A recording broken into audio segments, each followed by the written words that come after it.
Namaste.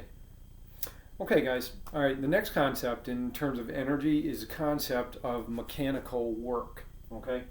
And when we talk about work, what work means in physics is an energy change. Okay?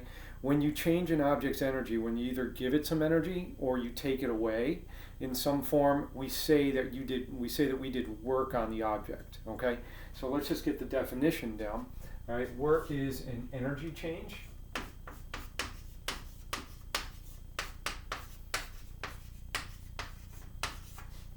Okay, and I think you guys can see that. And so the equation, well, one equation for work. Now this is going to be a concept that actually has several equations to it. Okay, so just kind of pay attention with me. But work is a change in an object's energy. Okay, and how do you do that? Well, one way to do it, or here's an example of this. Okay, so here's the crowbar, and right now the crowbar has a certain amount of potential energy. If I lift it up, okay, it has more potential energy now.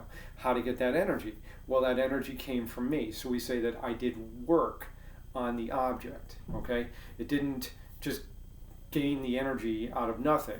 All right, it had some energy. Now I gave it some more energy, so I did work on the object.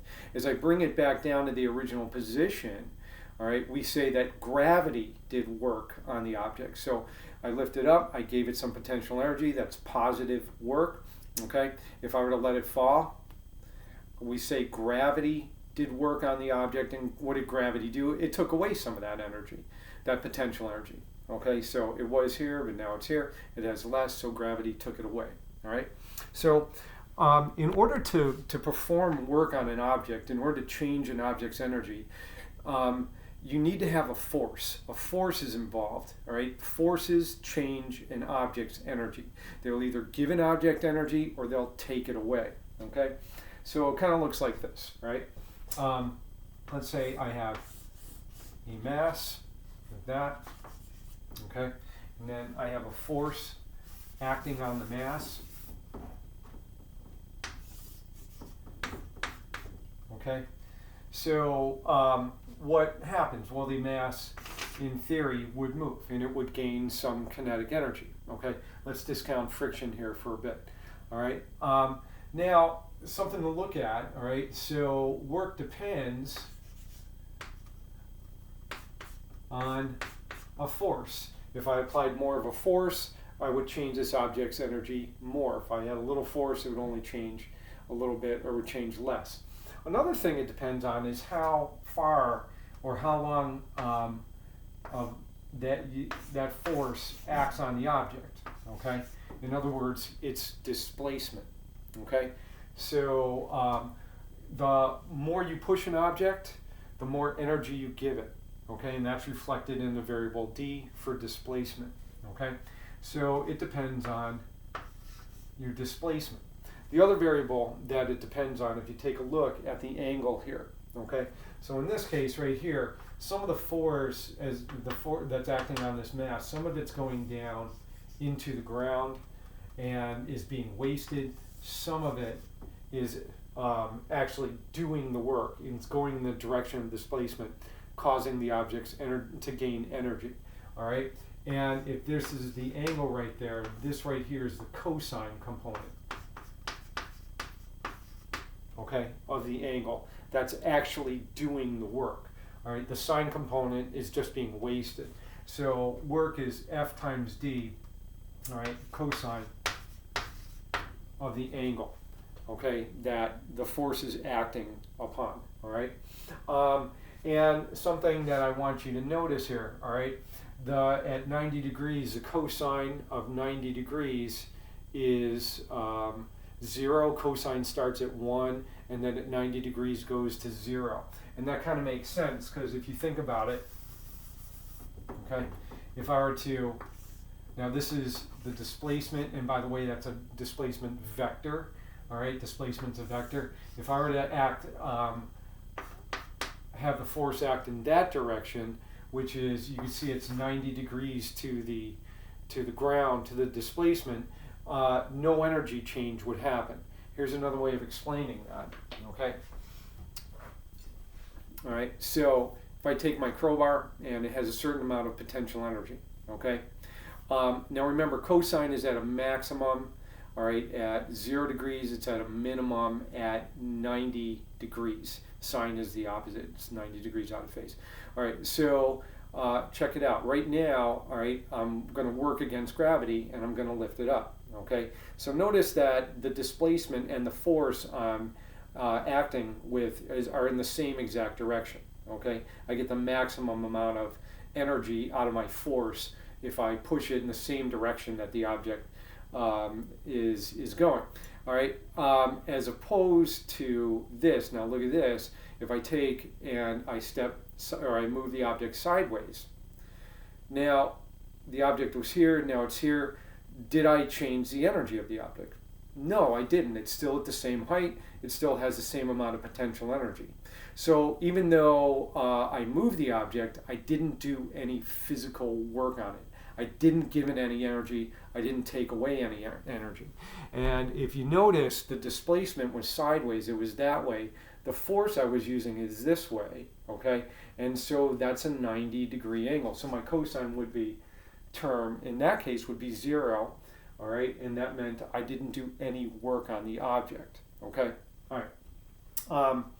Anyway, moving on. So this is one equation for work, all right? From the more general equation, W equals delta E, okay? It's delta, that's the triangle. There are different ways you could do work on an object depending on what type of energy you're talking about. So another equation for work could be this. So if I take, and here's the ground, and I lift up a mass to this height, like that. I gave it some displacement up like that, okay? Then what did I do? I changed the object's potential energy, okay? So in this case, the energy change is a potential energy change, okay? Now, again, I want to stress the point here. It's the displacement. That's why we had to teach you displacement with vectors, all right? Because nature works that way. How much energy this object gains depends on the displacement from the original starting point, not, or at least above the ground, not the distance. So in other words, if I took some random path, all right, and moved the object this way in a curve and then parked it up there, it would still have, this is a distance, this is a longer distance, but I didn't give it any more energy than if I lifted it straight up off of the ground, which we would say is the 0 point for the potential energy. So again, it's the displacement, not the distance, okay, that counts.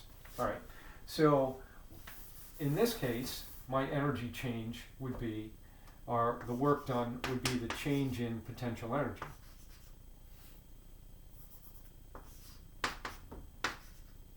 All right, or mgh in this case. All right. All right. If I do some, let's say I have this mass right here, and I'm going to push it with a force, and it's floating in outer space. Let's say it's like a rocket, and the rocket is going to burn its engines. All right. In fact, let me do that. There's some fins. Okay. There's my rocket. All right. And the rocket's going to burn its engine, so it's going to get a force. So right over here, it has, some, let's say it's starting from 0. Okay, it's not moving. And then I have a force, I burn the engines, that creates a force, it makes the rocket move. Okay, so some distance later, now the rocket is moving. So it has some speed, so it also has some kinetic energy. So in this case, the force did work by changing the object's kinetic energy, okay? So another equation for work could be this right here, all right? Could be a change in kinetic energy, which could be a change in 1/2 mv squared. What that works out to is if you're changing velocities, if you're starting from zero, it's just 1/2 mv squared. But let's say that you are already moving, like when you're on the highway and you're going like 70 miles an hour, and then you speed up to pass someone, so you go up to 80 or something like that. So you gain kinetic energy by virtue of the fact that you gain speed.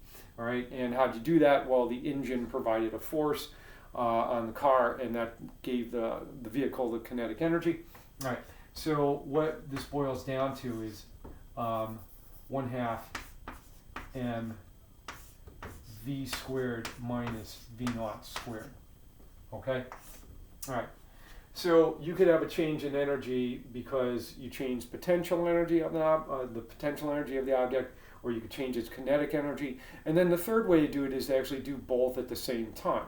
So let's say that you are, and let me get a little more board space here.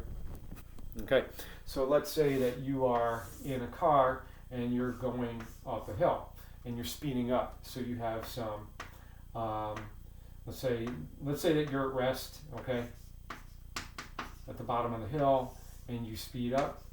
So you have a force, okay, and then as you're going uphill, the car gets faster as it's going uphill because the engine can provide that and actually accelerate you up the hill. Okay, so if this is the case, you not only gained kinetic energy because you got faster, but you also went uphill, so the car also gained some potential energy. So another way to expand on this equation, and again, remember, I don't want you to think that these are 3 or 4 different equations. There's really only one equation right here, okay? And that's this. But this can be expanded depending on what the situation is. So sometimes this is that, sometimes this is that, and sometimes this is, all right?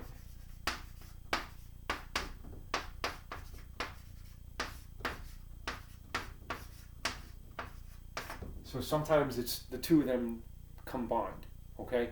You can have that.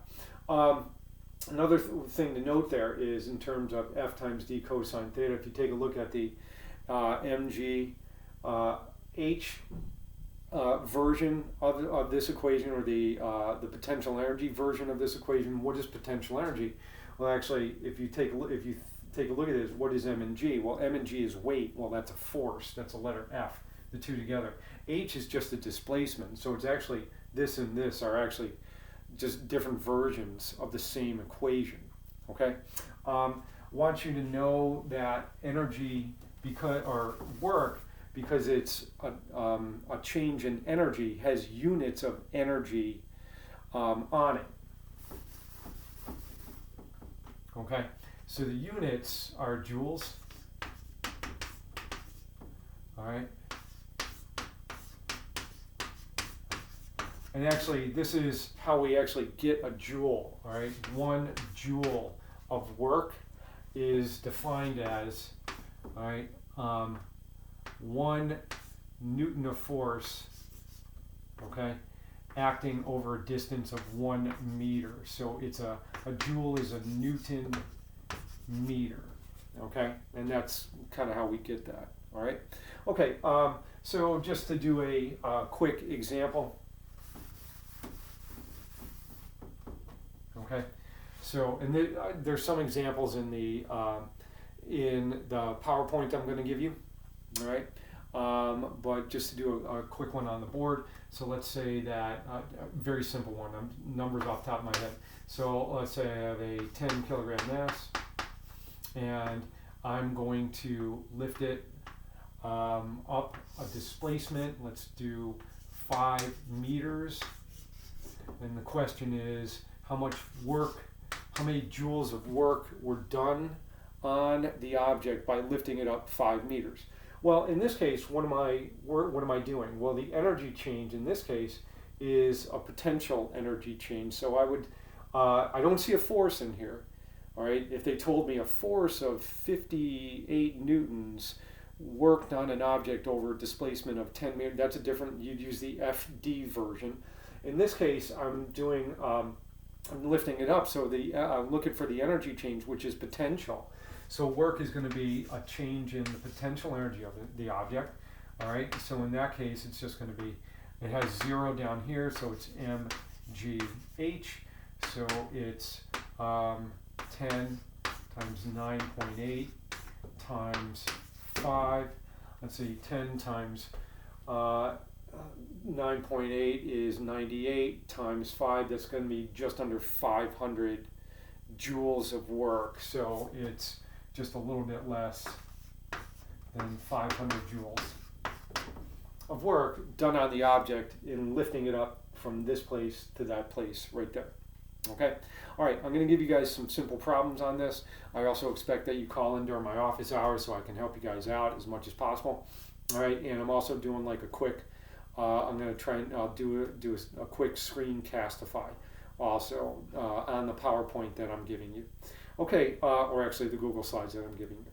Okay, all right, so anyway, there you have it. And it's a very short lecture on the concept of work. All right, good luck solving the problems, guys, and I'll be around to help you as much as I can. All right, so all right, go us out and enjoy your apocalypse.